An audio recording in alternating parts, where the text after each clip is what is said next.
He truly is Godzilla, King of the Monsters!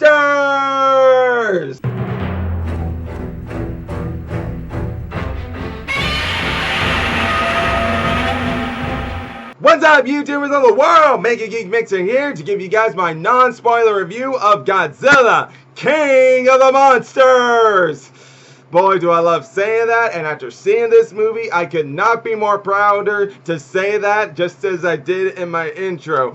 But before I share with y'all my non-spoiler review of it, I'm going to give you guys a little journey here on my reaction. Starting off with the fact that right after me and my friend got out of that movie theater, did I see someone in the Godzilla costume, making it very well they were going to go see the movie. And knowing that that person was about to go see the movie makes me wish maybe I should have went at that time while that person was in the Godzilla suit. Of course, I made sure to get a picture with that person, but I am just glad to know someone actually went into that theater dressed in a Godzilla suit. I couldn't have been more happier for that. But even more so, it was that after the movie, this was before me and my friend even went to see the movie, and that after the movie we decided we had to get it, and that was at the movie theater's bar. At the movie theater's bar, to celebrate the opening of Godzilla, they actually had a drink of it that represent Godzilla called the Kaiju juice. And yeah, me and my friend ordered one, and I gotta say, it was great.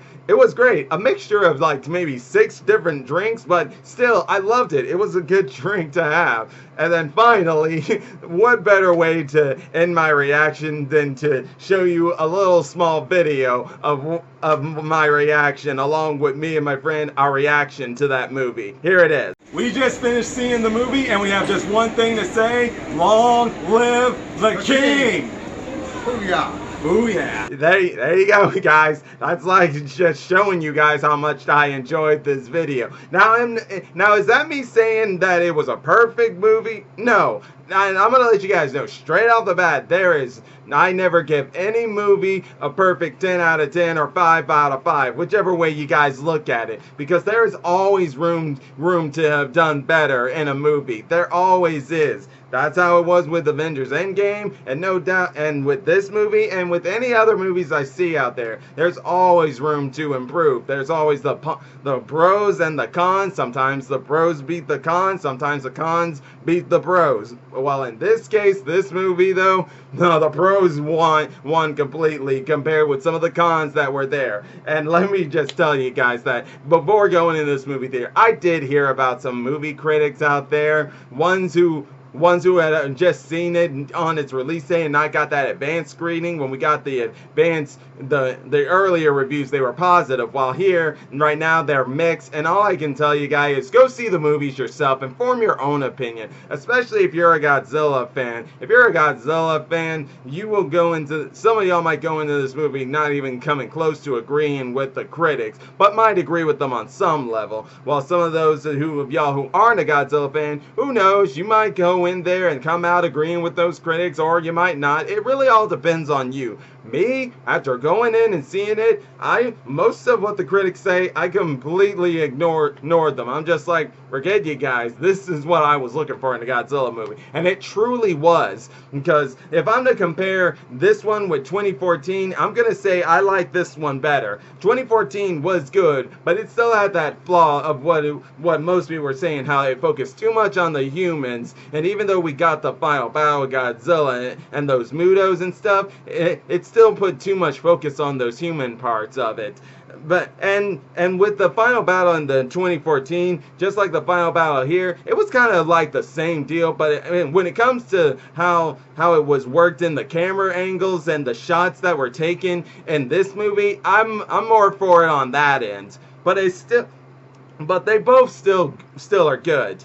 And I will agree to a degree with the movie critics on the fact how on the fact of a human plot of things, and that's not saying that there was not enough human plot elements to the story, because no, I'm not saying that. I'm just agreeing with them that some of these characters were bland. Now most of them are saying all of the characters were bland, and I'm not saying that. No, there were about like one or two that stood out to me, that being Mark Russell and Dr. Serizawa. Those two were breakout stars to me, because here's the thing with the Godzilla movie, and pretty much all the Godzilla movies I've seen, did they hardly ever put any effort into fleshing out the human plot of the story, fleshing out the characters that much that you would learn much more about them as the movie progressed. No, that's not really what a Godzilla film is about. They're just kind of there, and some of them have some things about them that fleshes out a little, that makes them stand out from these other ones, and that's pretty much what we got here in this movie. And it worked for it. It really did work for it, because yes,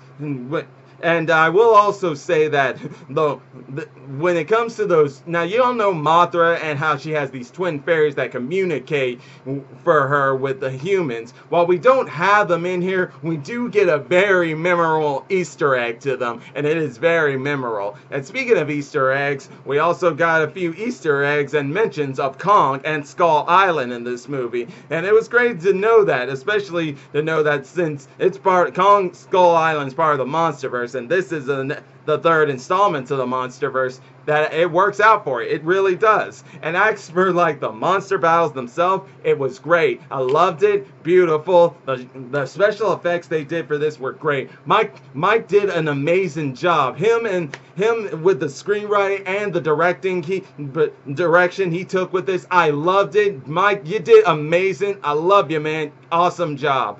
But also what I did love about the fight and how like it was handled. Now I do admit that when it comes to the camera shots with how they kept switching from back to the humans and the monsters, you have to really look at it really good to be able to stay with the camera as they're moving, because trust me, for some of y'all, you're probably going to want to see it twice to be able to better understand that part. Me, I was already paying close attention because I noticed how that camera was moving in the movie, and I was staying with it pretty much every second of the step. Now, I am still going to see this movie a second time, but just to know I was able to notice it and keep up with it for the first time makes me happy. But still, definitely, guys, the way this battle was handled was awesome. And the monsters, Godzilla and King Ghidorah, they're the breakout stars of it all. They're the main ones focused on this one. I will say, though, with the trailers, with what we got in the trailers, you're all probably thinking Rodan's supposed to have a big role in this too, but he doesn't really. He and Mothra really don't have much of a big role in this film. Now, bear in mind, we still do see them fight, just not probably as much fighting as we would get out of them, and much roles that we would get out of them. As a matter of fact, Mothra has a little bit of a more bigger role than Rodan, which is kind of a shame, since Rodan, when you exclude Godzilla, my second favorite kaiju, but my third favorite kaiju including Godzilla. I actually got a video on my top 10 Godzilla films. If you guys want to check that out, I'll leave a link in the description down below. But overall, guys, definitely love this movie. If I'm giving it a score as a Godzilla fan, I will give it 8.5 out of 10. As a movie critic, I'll give it maybe an 8 out of 10, or an 8 out of 10. Yeah, an 8 out of 10. But definitely, guys, love the movie, and I urge you all to not listen to these critics. Please go see that movie yourselves and form your own opinions of it. But that'll be all in my non-spoilery review. I'll definitely be doing a spoilery video. It'll mostly be going, but it'll mostly probably be a live chat scene with some other YouTubers I plan on doing with this. Most likely tomorrow. So be on the lookout for that, guys. But until then, if you're enjoying my videos, guys, all you gotta do is click that like button, subscribe to the channel, and hit the bell icon to be notified when I make more videos. And until then, MegaGeekMixer signing out. Bye!